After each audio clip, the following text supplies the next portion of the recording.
Hello, everyone. My name is Edwige Songong. I'm a researcher and data analyst. Today, I would like to share with you one of the projects that I've worked on and also highlight some of the important things that you're supposed to put in your report as a data analyst. So, the project I want to share with you is about credit scoring. And here's the report that I prepared in that regard. I'll click here to open the report. This is the title of the project. And then this is a table of content. Including this table of content here is very important because it will help anyone who comes to this page to move around each of the sections of the project. So for instance, if I click here, it takes me directly to the project description where you will actually see the description and then the task that I'll be completing throughout the project. So I also include a section about the data set, and here's the link to where I got the data set from. And here I also explain the each of the columns in the data set. So now after downloading the data, I imported it to my database, and for this project I used SQL Server. I could have also used Postgres, but for this specific project I use SQL Server. Sorry. So this is the steps that I followed in order to import the data onto the database. And once I imported the data, I actually preview the data in order to see, like, okay, what I'm supposed to do. And then next thing it was to clean and transform the data in order to prepare them for the analysis. So here are the tasks that I completed in order to clean the data. And I also like checked for non-available for new null values, remove duplicates, and so on. So those are some of the tasks that you can perform as clean when you are cleaning your data. So then I imported the clean data into Power BI, because remember, SQL is only there to help you clean the data, to shape your data, but now the proper analysis can be done in another software like Power BI, Looker, or Tableau, but for this specific project, I used Power BI.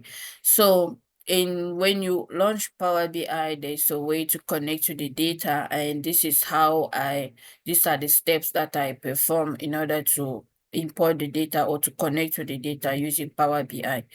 Then, and you all know that the analysis, as a data analyst, the analysis is done in Power BI, and then we can use, you create DAX measures, data analysis expression measures, so that they can be helpful when you are actually doing the analysis and building the dashboard.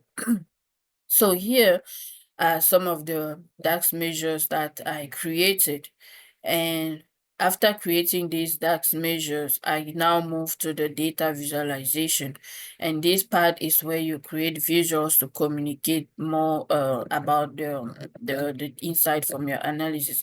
So the thing is, you pictures or visuals communicate more than words or numbers.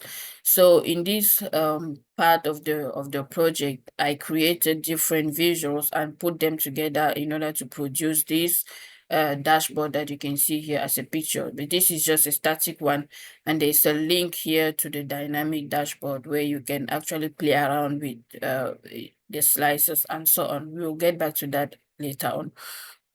So after performing the analysis, building the dashboard, there's now time to uncover the insights from the analysis. So here are some of the insights that I was able to uncover from the analysis of this data. And then here are also the recommendations, because remember, it's not only data analysis. The job of a data analyst is not only about uncovering the insights, it's also to be able to provide recommendations that are actually going to be used for decision making. So these are the recommendations that I propose for this particular analysis on this particular project. And here I also include a little conclusion about the project and what I was able to find from the data analysis. So now let's go back to the dashboard. So if I click on this link, you'll actually see the report page. So now let's click to the link. So when you click on the link, it will open Power BI. So now for some people, they will need to log in into their Power BI account in order to be able to view this dashboard.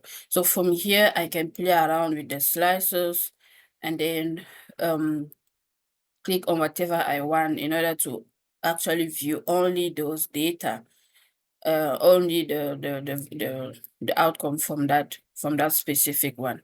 So now, when I click on these filters, I can also click here to clear all the slices, or I can come here and click on any of these and it will actually filter based on that.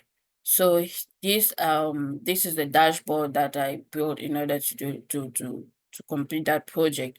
And you can clearly see here how the title indicate exactly what each of these charts is about. So thank you so much for watching this video. I just wanted to highlight this point so that for anyone who is actually new to the data analyst field, they can be able to follow these steps and even more in order to perform or to complete their projects.